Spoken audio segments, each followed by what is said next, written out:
we need to talk about the debate aftermath. Okay? Number one, for those of you who have been paying attention, hey, Lady Raincloud, hope you're feeling okay. Folks, can we get some love for Lady Raincloud in chat? I know she's been having a rough one today. Okay. Folks, there is a lady who has been with Donald Trump helping him prep for the debate. Okay? And her name is Laura Loomer. Now, there is currently an absolute mudslinging shit fight going on right now between Laura Loomer and former BFF Marjorie Taylor Greene. And Marjorie Taylor Greene actually called Laura Loomer a racist because she's being racist, which is kind of crazy. Like, Marge, don't throw rocks in glass houses here. But honestly, keep doing it, okay? I love the inter-Republican fighting and farting. But Laura Loomer took to Twitter today.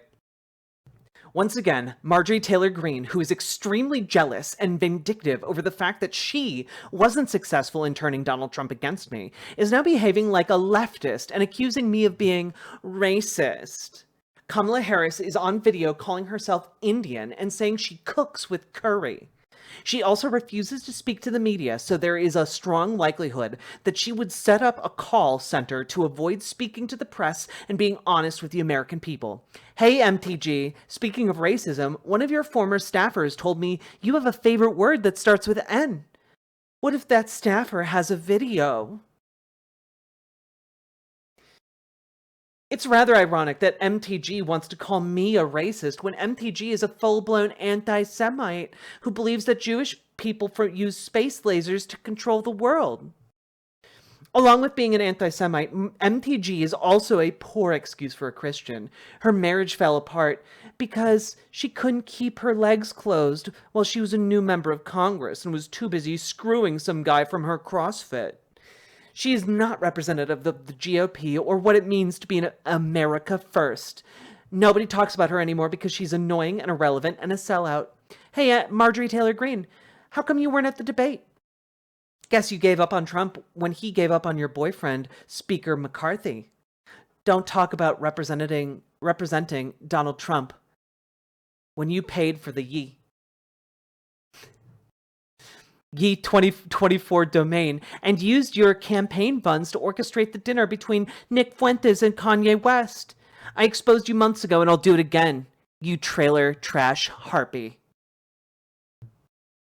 So, yeah, we having the 2024 bigot brawl over here. Please, I hope there is video of Marjorie Taylor Greene saying the N-word. It would really, honestly, I want more of this fighting. Give us more of these inside dirty deets, okay? This is juicy, isn't it? You know, in this we have the allegation from Laura Loomer that Marjorie Taylor Greene is on video saying the N-word and being an anti-Semitic bigot. And frankly, please let that get out. Please let there be a video. Oh, please. Please. Oh my god. Also, Laura Loomer might be bad at helping Donald Trump debate prep, but holy moly, is she good at ripping Marjorie Taylor Greene a new one. Also, what is this?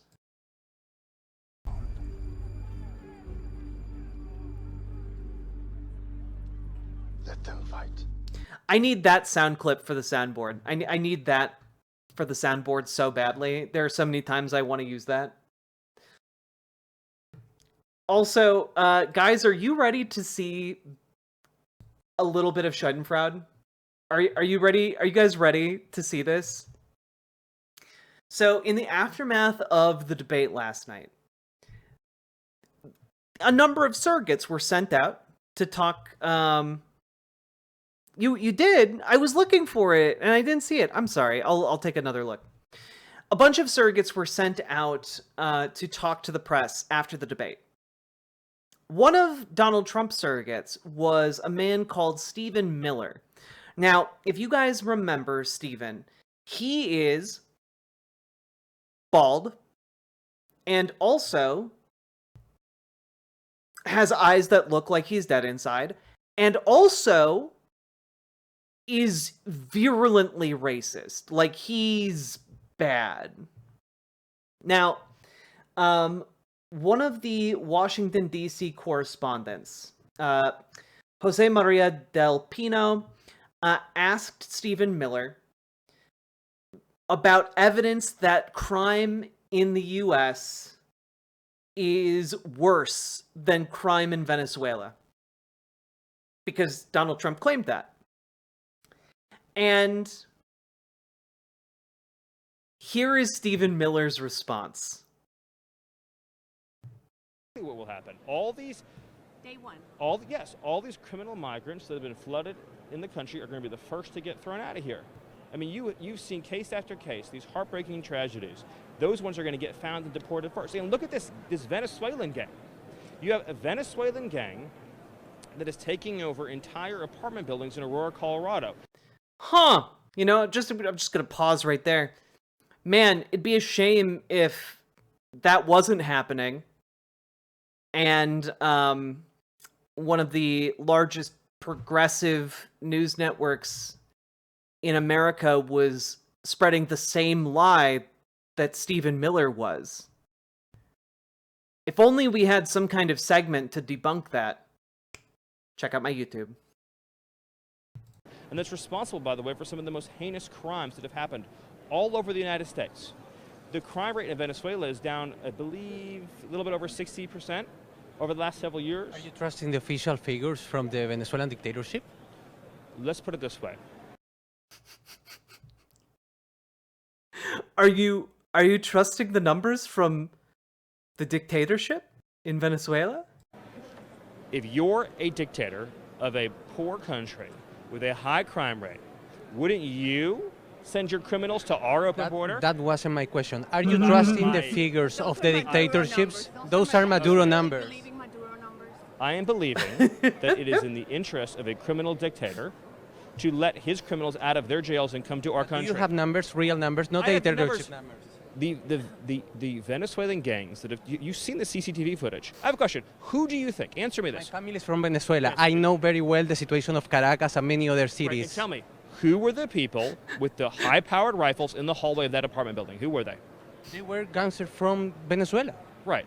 No American community. But I was asking to you about figures, numbers, what I'm saying facts. to you is the facts are the dead bodies. The facts are. You said that Caracas has the lowest crime the rate facts than the are- USA. The facts are the mutilated bodies. The facts are the people in the morgues that are dead. I was asking you about Caracas and the numbers in Caracas. Are you trusting the numbers of the dictatorship I am to state what trusting you're the fact that Kamala Harris is Why are you letting yelling? illegal immigrants into this country who are raping and murdering children. I had been very Do you respectful. know- Why are do you yelling? Do you know who Jocelyn Ungary is? Do you know who she is? Do you know how Tell me many who she people Who is she? experiencing Who is violence she? in Caracas? Who is she? Who is Laken Riley?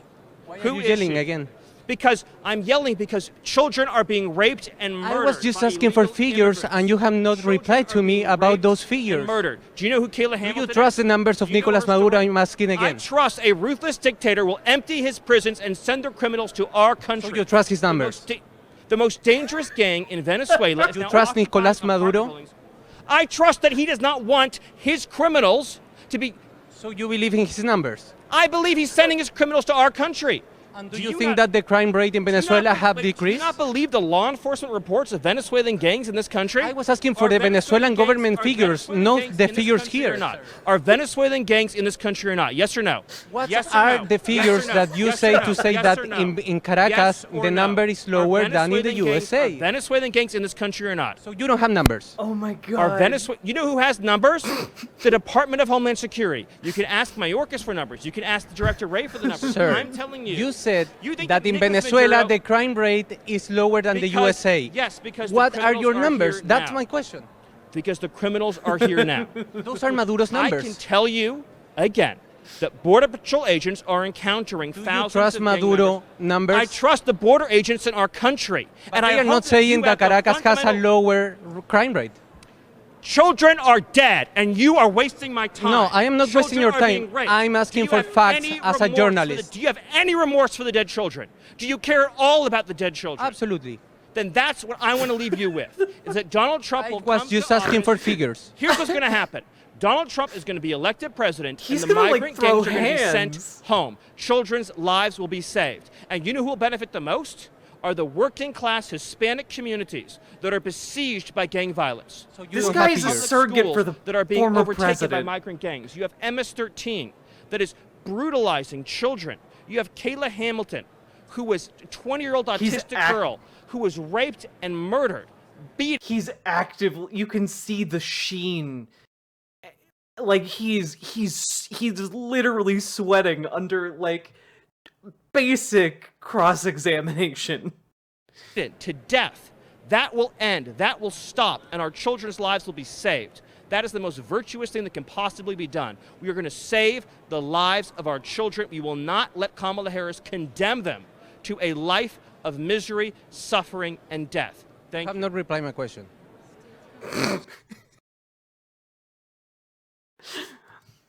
Oh my god. I love seeing Stephen Miller being put in incredibly uncomfortable positions because he's one of the worst members of Trump's like inner circle. Like he is truly a rat bastard man. You know, like that is him in a nutshell.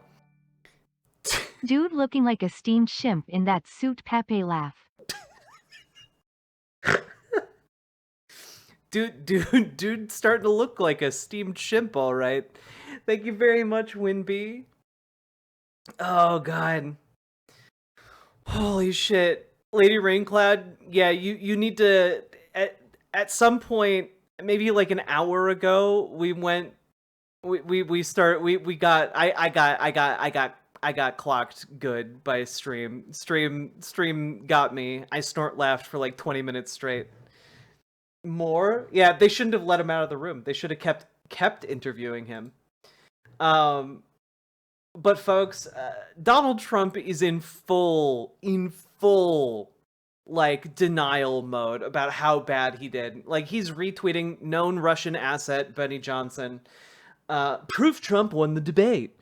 Reuters polled undecided voters after the debate. 60% are now voting Trump. 30% are voting Kamala. 10% remain undecided. Kamala's performative She-Hulk energy is repulsive to voters who are simply struggling to pay for their groceries. And just in case there was any doubt, in the screenshot that Trump shared, Reuters interviewed 10 people. 10. This is Hans the Austrian. I hear you missed shimps on the Barbie and the Yeehaw.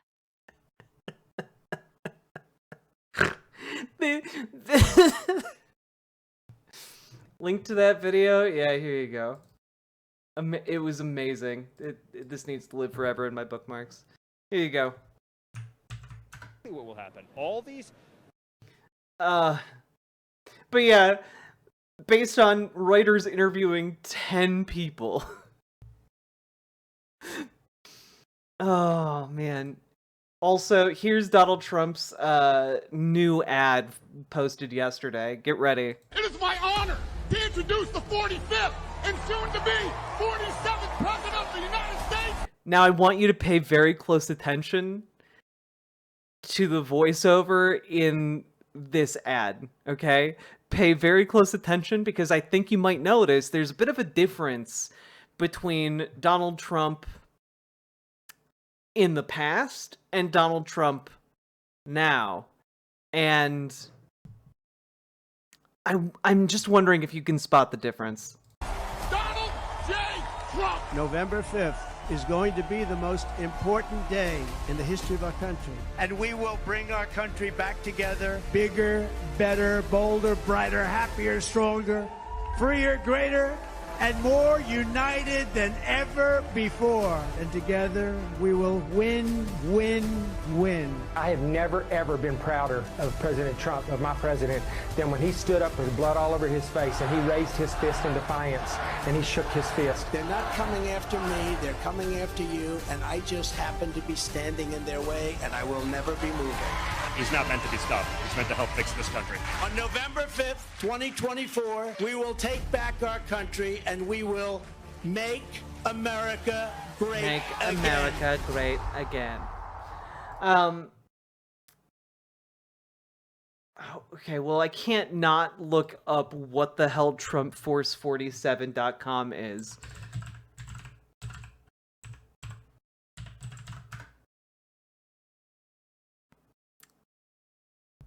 Make a big impact with a small time commitment. Oh, man. Be a Trump captain. Host a Trump house party. Targeted voter outreach in my neighborhood. Amazing stuff. Trump Force. Now, I do have to say, some people in chat said, oh, it's AI. No, it's not AI. It's just that they clearly got him to record his lines. And he did it in, like, the least animated way possible. Like, listen to this. 47th President of the United States, Donald J. Trump. November 5th is going to be the most important day in the history of our country. Like, this ad is supposed to be about getting people to the polls on November 5th. And his delivery is, November 5th is the most important day in the history of our country. That's his salesman voice, chat. Literally doesn't have the juice. I don't think it's AI. I think he's just out of juice. I think he knows he's losing and he's old. The audio didn't line up with the video?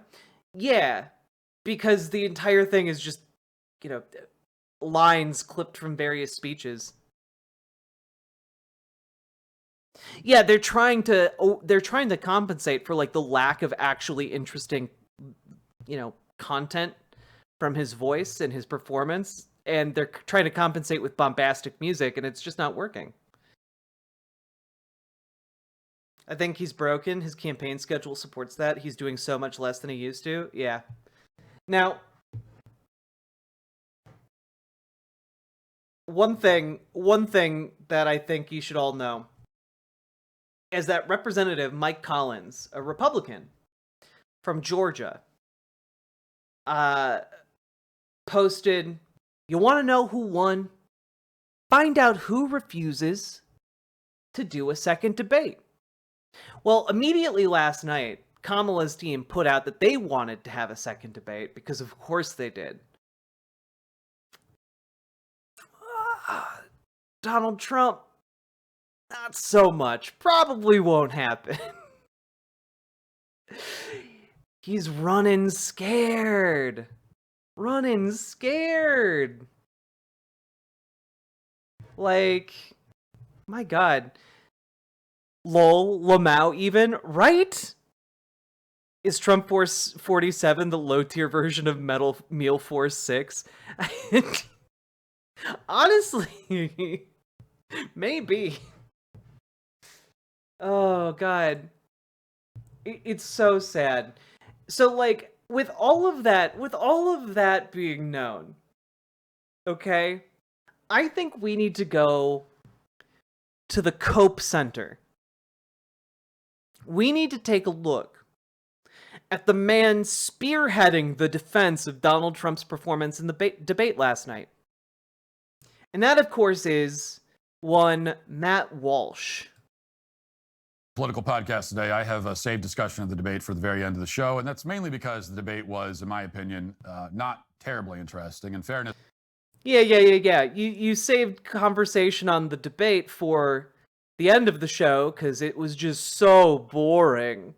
It was so boring. No one would even be interested in the idea at the beginning of the show.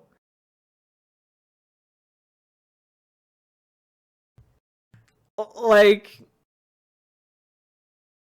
we see you, Matt. We see the copium that is being huffed right now is near lethal levels. As presidential debates are almost always boring. The last debate against Joe Biden was the exception because watching the incumbent president decay.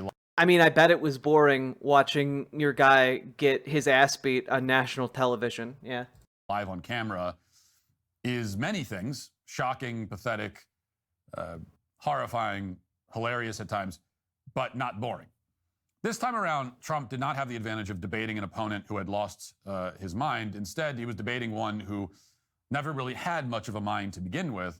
And this worked to Trump's advantage early on as he came out strong, hitting Kamala on her record and her habit of flip-flopping on every position. At no point in that debate was Donald Trump strong. He was literally so low energy the entire time, and he got easily baited into basically everything from the very beginning. Position she's ever had. And that set him up for one of the best lines of the night. Watch. And policies like they have. So what Matt Walsh is doing here is he's hoping that his audience didn't watch the debate, and that if they didn't watch it, he can cherry pick select portions of the debate to try and make it seem like maybe he did okay.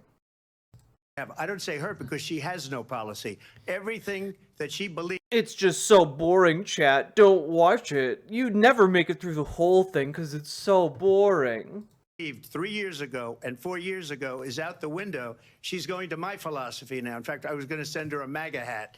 Oh my God, he did shrink as the debate went on. Like, he was literally like this high. He was like half the frame by the end of it. She's gone to my philosophy, but if she ever got elected, she'd change it. So it was a good line. And the thing about Trump's best lines is that they never seem scripted. It didn't appear that Trump came into the debate planning to make a quip about sending Kamala a MAGA. Oh, she's laughing at him. Yeah, Lady Raincloud, Kamala Harris, like, slaughtered him, like, the entire time. Maybe he did have it planned, but he delivers it naturally with impeccable comedic timing. Well, here's the thing. Matt Walsh is not a smart man, but he knows that he's a paid propagandist. So his job, regardless of how Donald Trump does, is to try and make Donald Trump look as good as possible. Like, that's his job at the Daily Wire, right? As a conservative commentator. And, like, he's trying to go about it. He's trying to go about it in basically the only way Matt Walsh can, which is by showing cherry-picked clips. And unlike Kamala, who can never be accused of doing or saying anything naturally, Trump had another great line when talking about Kamala's platform, or lack thereof. Watch. To know that Donald Trump actually has no plan for you because he is more interested in defending himself than he is in looking out for you. That's just a soundbite. They gave her that to say. Look, I went to the Wharton School of Finance, and many of those professors, the top professors, think my plan is a brilliant plan. It's a great plan. It's a plan that's going to bring up our worth, our value as a country. It's going to make people want to be able to go and work and Donald Trump literally doesn't have a plan. Create jobs and create a lot of good, solid money for our country. Just to finish off, she doesn't have a plan. She copied Biden's plan, and it's like 4 sentences, like run, spot, run. 4 sentences. That's not 4 sentences. That's 1. That are just, oh, we'll try and lower taxes. She doesn't have a plan. Take a look at her plan. She doesn't have a plan. Now, I am not someone who would engage in the disreputable science of body language here, okay? But if I were to engage and indulge just a little bit, I would posit that Matt Walsh slumping over in defeat like Hitler in the bunker while watching that indicates that Matt Walsh knows that Donald Trump's debate performance was pretty devastatingly bad. I think he knows that, and I'm just gonna play this clip. We're gonna watch one clip, okay? It's a minute and a half from the debate, just to really emphasize this. And I think this is the defining moment of the debate when Donald Trump well and truly lost. Obamacare was lousy health care, always was. It's not very good today. And what I said, that if we come up with something, and we are working on things, we're going to do it and we're going to replace it. But remember this, I inherited Obamacare because Democrats wouldn't change it. They wouldn't vote for it. They were unanimous. They wouldn't vote to change it. If they would have done that, we would have had a much better plan than Obamacare. But the Democrats came up, they wouldn't vote for it. I had a choice to make when I was president. Do I save it and make it as good as it can be, never going to be great, or do I let it rot? And I felt I had an obligation, even though politically it would have been good to just let it rot. Look at her mocking him the entire time. He couldn't even make eye contact with her. And let it go away. I decided, and I told my people, the top people, and they're very good people. I have a lot of good people in that administration. We read about the bad ones. We had some real bad ones, too, and so do they. They have really bad ones. The difference is they don't get rid of them. But let me just explain. I had a choice to make. Do I save it and make it as good as it can be, or do I let it rot? And I saved it. I did the right thing. But it's still never going to be great, and it's too expensive for people. And what we will do is we're looking at different plans. If we can come up with a plan that's going to cost our people, our population, less money and be better health care than Obamacare, then I would absolutely do it. But until then, I'd run it as good as it can be run. So just a yes or no, you still do not have a plan? I have concepts of a plan. I'm not president right now. But if we come up with something, I would only change it if we...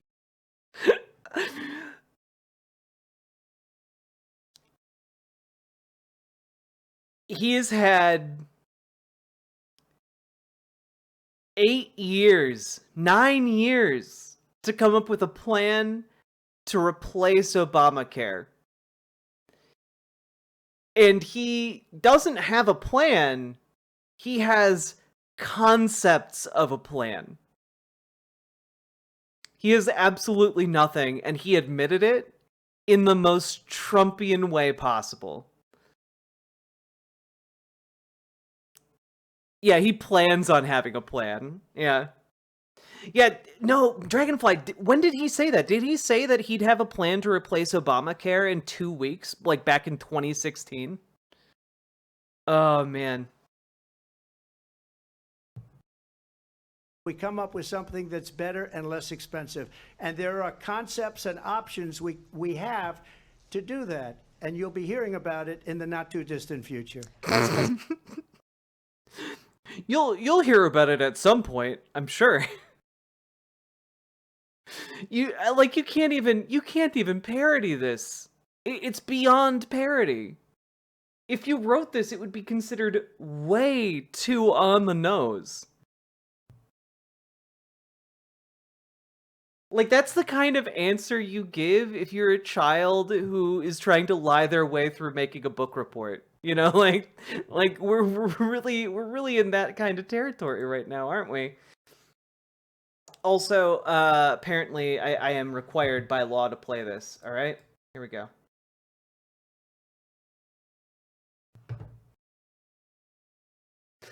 Man, insanity. Actual insanity. Jazz Dog, I played it at the beginning of stream. So, another very funny line, well delivered, but Trump's very best... Another very funny line, well delivered, that you aren't laughing at. That's so weird. ...moment, in my opinion, was not funny at all. In fact, his best moment, when the topic turned to abortion, in that moment, he did the thing that I've been begging Republican politicians to do for years. You've probably heard me on the show many times urging Republicans and urging Trump to turn to their Democrat opponents and demand that they answer the questions that the media will never ask them. And Trump did exactly that here. Will she allow abortion in the 8th month, 9th month, 7th month? Come on. Okay, would you do that? Why don't you ask her Why- that question? why don't you answer That's the problem. question, would you because veto? under Roe v. Wade, Answer the question, you would you could veto? you could do abortions in the 7th month, the 8th month, the 9th That's month, not true. and probably after birth. Just look at the governor, former. Yeah, man. You know, I think I made the joke. Can we extend that all the way up to like the, I don't know, 58,000th month? You know, like how many months has Trump been alive? Can we extend it all the way up to that? Or are we just calling murder abortion now? Is that... Are you saying like Democrats are we're going to, as a Democrat, we're going to legalize murder by calling it abortion? Beyond parody. Literally beyond parody. Governor of Virginia. The governor of Virginia said we put the baby aside and then we determine what we want to do with the baby. President Trump, thank you. So that's all you have to do. You know, as I've been ranting forever on this show and before I had the show, Democrats want to keep the abortion conversation revolving around the extreme cases. Harris aborted a baby in its 78th year is my favorite joke of the whole debate. Oh my God. They want to talk about rape, incest, alleged life of the mother situations where abortion is allegedly medically necessary, even though abortion is actually never medically necessary. But these cases account for fewer. Abortion is absolutely medically necessary sometimes. Like, ectopic pregnancies exist, Matt. More than 1% of all abortions. The more we allow the debate to focus on the 1% of cases, the more we allow Democrats off the hook. So Democrats demand that Republicans deal with all of the intricacies and nuances and fine distinctions. Meanwhile, Democrats never want to grapple with abortion in even the broadest terms. Okay. So, technically, one could argue that the the would-be assassin on Donald Trump was just attempting a 312th trimester abortion. Interesting. They don't want to answer even the most basic questions about where they draw the line. Yes, they think it's important that rape victims can get abortions. That's been established. Now, does he think women should die? Sonia Blue? The answer to that is yes. He just thinks women should die. That's it. It's a, you know, some of you may die, but it's a price he's willing to pay. Putting the rape cases aside, what about every other case? Where do they draw the line with those? Do they?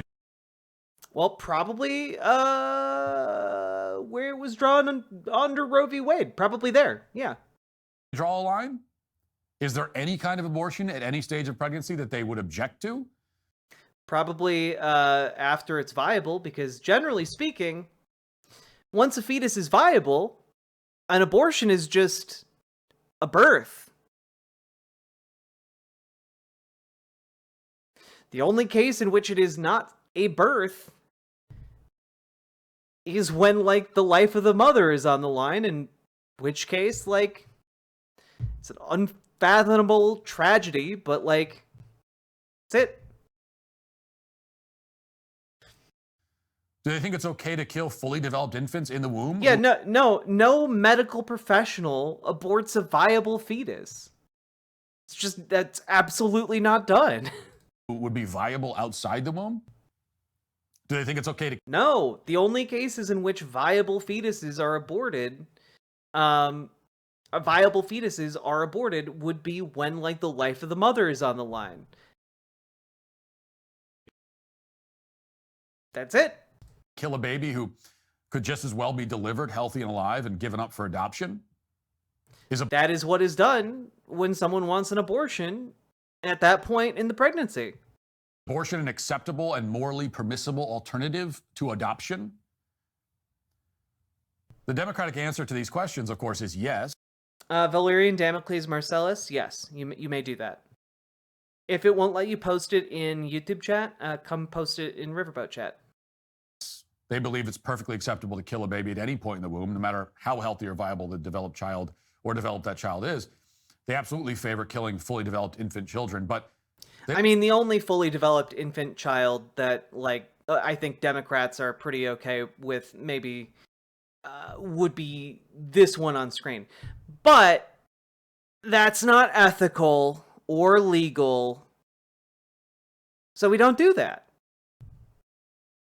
They don't want to admit that out loud. You have to put them on the spot, which for a few brief seconds there, Trump did, and I think it was his best moment.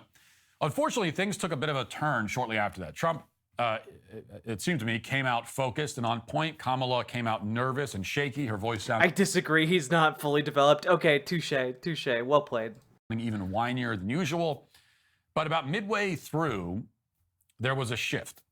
Kamala laid the trap that her advisors had planned. She dangled out the bait. And sadly, Trump went for it. Watch. And I'm going to actually do something really unusual, and I'm going to invite you to attend one of Donald Trump's rallies, because it's a really interesting thing to watch. Okay. Fun fact for you. She was needling him the entire time. It wasn't just in this clip. It was the entire time. Like, from the first or second response, every single statement she made was designed to get under Donald Trump's skin. It's why she brought up the school the college that he graduated from. You know? Like, she was needling him to get a rise out of him, and he delivered almost immediately. You will see during the course of his rallies, he talks about fictional characters like Hannibal Lecter. He will talk about windmills cause cancer. And what you will also notice is that people start leaving his rallies early out of exhaustion and boredom.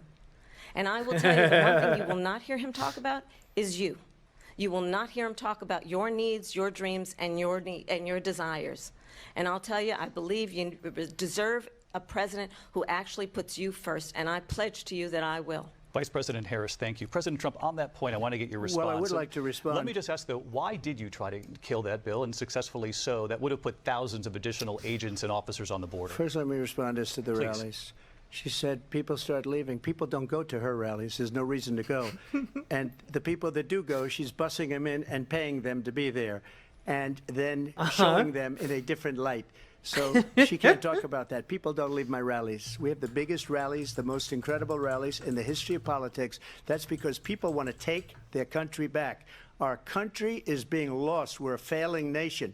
And it happened 3.5 years ago. And what's going on here, you're going to end up in World War III, just to go into another subject. What they have done to our country by allowing these millions and millions of people to come into our country, and look at what's happening to the towns all over the United States. And a lot of towns don't want to talk. It's not going to be Aurora or Springfield. A lot of towns don't want to talk about it because they're so embarrassed by it.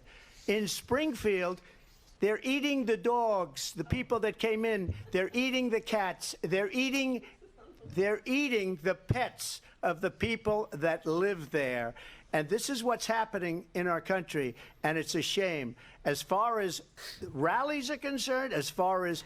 It's actually... I'm actually wild. I'm wildly baffled that Matt Walsh is playing this entire clip.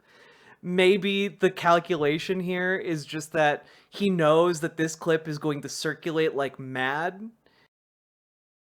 So he's trying to make sure he shows the entire thing, otherwise his audience might get wise to his grift, you know? The reason they go is they like what I say. They want to bring our country back. They want to make America great again. It's a very simple phrase, make America great again. She's destroying this country. Ms. Milena. And if she becomes president, this country doesn't have a chance of success. So that was it. That was the what they had planned for Trump. Kamala said that Trump's rallies are boring. I love that, like, he's trying to portray this as, like, the only time that Donald Trump took the bait. And it was, like, it was every time. And for Trump, that is a dagger straight to the heart. Hits him in a spot where he's the most sensitive. And he got angry and responded with a rambling, unfocused, and defensive answer. Now, to this moment in the debate, he was on the attack. He was bringing everything back to Kamala Harris and Joe Biden. Kamala Harris and Joe Biden in their record. He was bringing everything back to that. Yeah, Kamala Harris came ready to play, and she found a fish in a barrel. And but this is where he went on defense, and from that point on, seemed to me. Also, just for a record, in case any of you forgot, this is how big Kamala Harris's crowd sizes are. In case you guys forgot here, okay? They just showed up, not, like, this is just for her plane.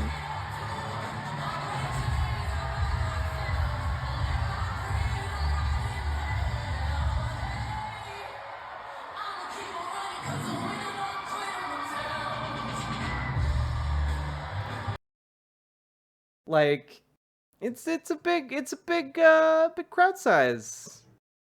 Just you know, I'm just throwing it out there.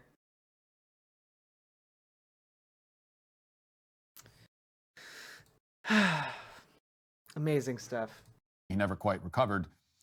Now, it's obvious, you know, look, Monday morning quarterback and all that, hindsight is 2020, but it is obvious what he should have said. He should have said, look, we're here to discuss the most important issues facing our country. American families are suffering. And yet Kamala Harris is wasting our time talking about the entertainment quality of my rallies. I don't care if she thinks my rallies are boring. This is not an issue that matters to the people of this nation. It's obvious why she doesn't want to talk about those issues, because all you have to do is look at her record. And that's the answer, and it's an easy answer. And by handling it that way, you pivot back to the Biden-Harris record, and you make her look silly and small for bringing up the subject to begin with. That's the risk, right? Yeah, you know he can't do that, right? He's not capable of doing any of the things you're trying to tell him to do. The bait, and she baited Trump again and again in the debate after that. Similar kinds of like little needling him in there and on these kinds of issues. But the risk on their side when they try to bait Trump with this stuff is that if he doesn't take the bait, they look ridiculous.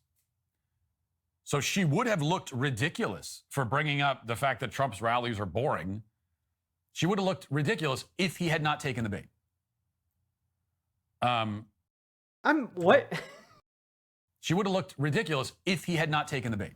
Yeah, you know he's constitutionally incapable of that, though, right? But he like he would have looked good if he had done something different. But you know, he didn't do the thing, I guess. And through most of the debate after that, he was defensive and unfocused. In fact, but what if we imagined that he did something good instead? Again, Kamala would bait Trump in similar ways throughout several times more throughout the night, and he took the bait every single time. It was frustrating to watch. Yet, that was not the story of the night. The story was not Trump, and it wasn't Kamala. Instead, it was Kamala's tag team partners, who are the moderators. Really? The moderators that let Donald Trump talk nonstop the entire debate. And the one time they cut anyone off, it was Kamala Harris. Now, we knew that Trump would be in a 3-on-1 cage match against Kamala and her campaign surrogates disguised as debate moderators. Well, we didn't.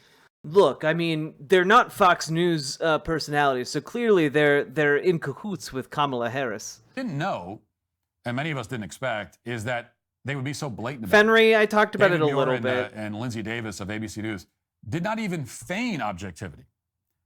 Rather, they ganged up on Trump, argued with him, and they were Trojan moderators, snuck into the debate, but secretly underneath all of the pristine clothing and makeup, they were warriors for Kamala Harris, waiting for the opportune moment to emerge from their vehicles and do violence upon our great leader. fact-checked him on the spot several times. Kamala, meanwhile, was allowed to lie and distort the facts with reckless abandon, never about what? Suffering a fact check or even a follow-up. About what? Daily Wire put together a montage that summarizes the whole night. So we'll see here. Let's go. Let's see it. Kamala lying and not being fact-checked, and then Trump getting fact-checked repeatedly. Watch. What you're going to hear tonight is a detailed and dangerous plan called Project 2025 that the former president intends on implementing if he were elected again. There is no state in this country where it is legal to kill a baby after it's born. Wait, but Donald Trump does intend to do Project 2025. It's why all of his former staffers are currently involved in Project 2025, and why the people pushing Project 2025 are talking about candidly with reporters how like, oh yeah, Donald Trump is with us. He just can't say it out loud, but yeah, he's with us. In a private meeting with reporters that they think are part of right-wing media, yeah, they'll say that Donald Trump is on their side and doing exactly what he needs to do. Weird.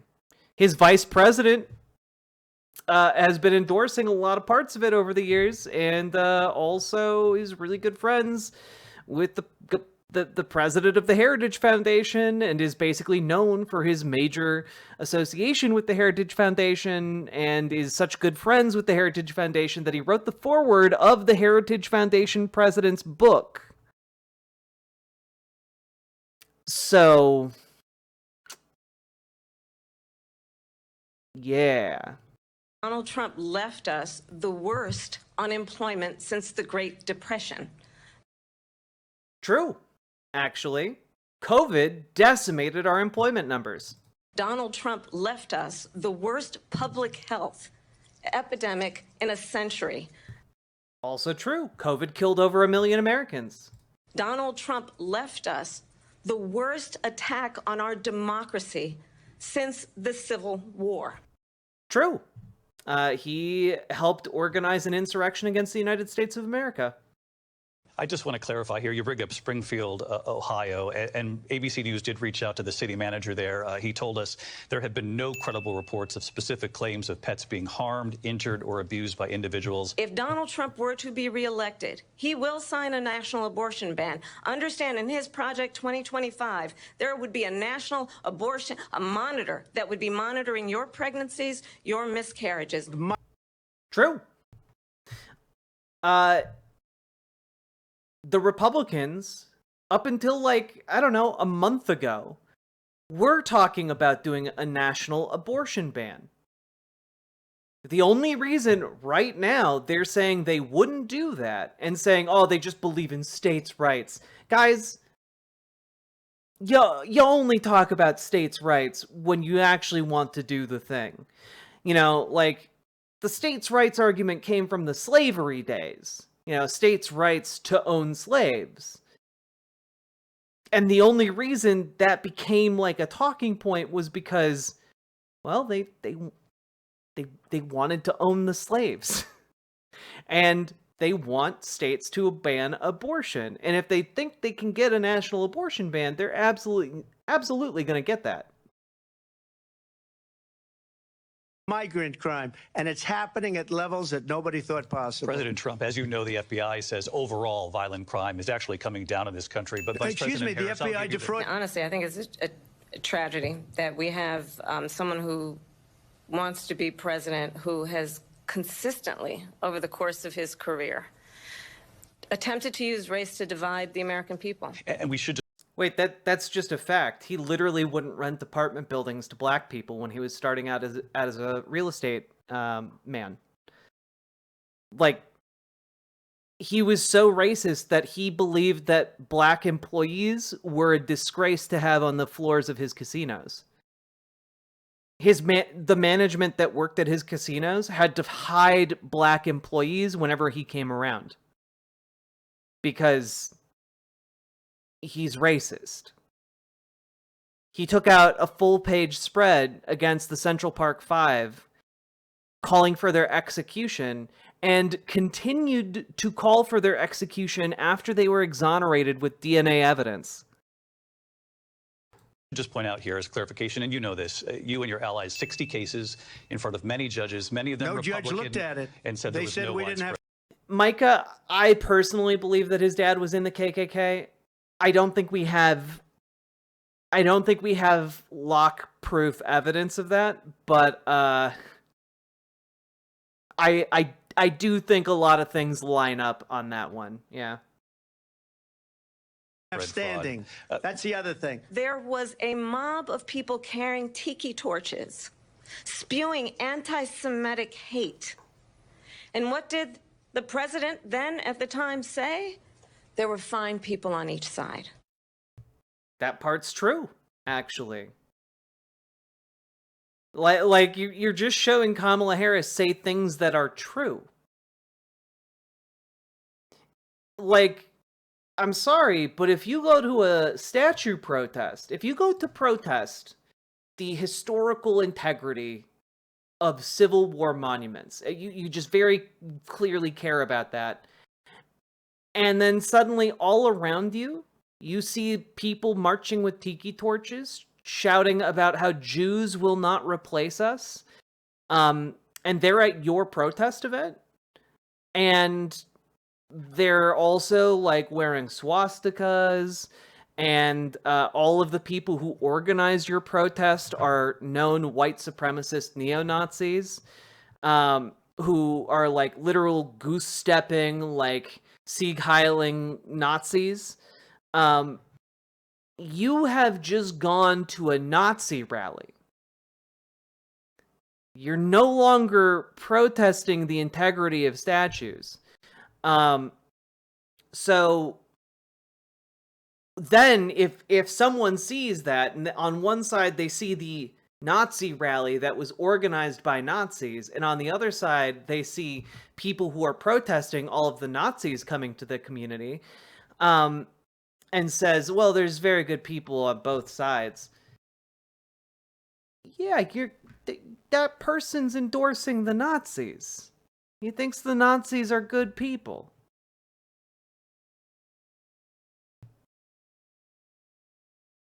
Like, it's not rocket science. It's pretty easy to figure out. And you know what? I'm just throwing this out there. If you're there because you're a real statue enthusiast, a real history nut, and you stay at the protest after people shouting racial slurs and about the evils of the Jew, and you don't leave, you're just a Nazi. You just agree with that. You feel comfortable in that company.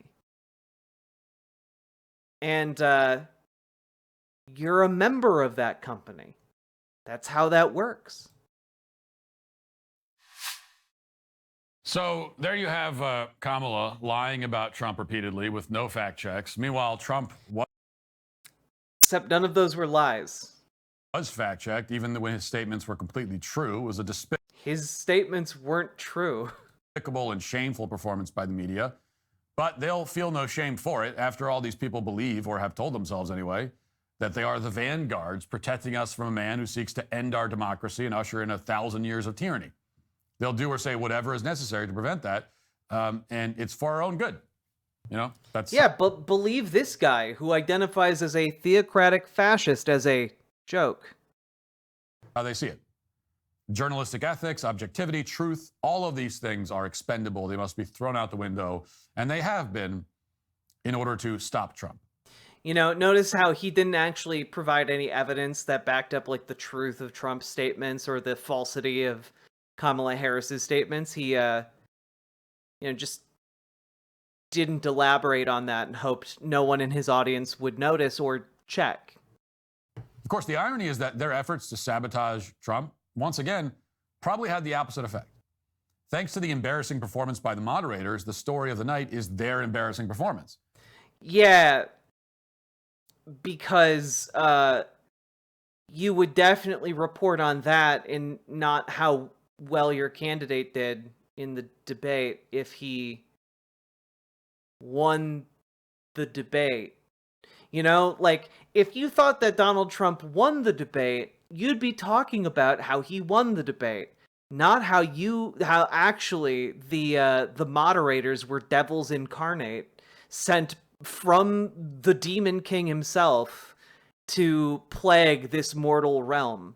You know, like, if you thought that Donald Trump won, you'd be talking about the various ways in which he won, not about how he was rudely sabotaged by Kamala Harris being sneaky and the moderators being evil. Like, you would just talk about how he won, which, by the way, every leftist and like liberal commentator is able to do about Kamala Harris because she fucking won that debate, and it's painfully obvious to literally everybody. It was not Trump's strongest showing.